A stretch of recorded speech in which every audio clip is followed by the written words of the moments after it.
Assalamualaikum warahmatullahi wabarakatuh. Wilujeng Patepang, sareng abdi deui Raihan Setu Nugroho. Dina acara warta Sundaya, warta anu baris kapindaheuna nyaeta ayeuna Disperindak Kabupaten Bandung ngayakeun pasar murah. Disperindak Dinas Perindustrian dan Perdagangan Kabupaten Bandung ngayakeun pasar murah di Kompleks Perkantoran Pemkab Bandung Senin tanggal 23 Agustus 2017.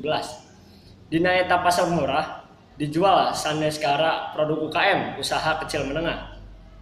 Nurutkeun Kadisperindak Kabupaten Bandung Bambang Budi Raharjo, pasar murah ieu mangrupakeun agenda tahunan nu bakal dilaksanakeun Disperindak Kabupaten Bandung.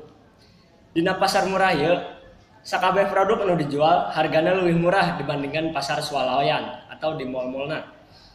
Pasar murah kacida dipikaresep kana warga Kabupaten Bandung seperti tahun samemehna muter duitna ngarontal sekitar 68 juta. Nah, mung sakitu nu bisa abdi pihatur. Wassalamualaikum warahmatullahi wabarakatuh.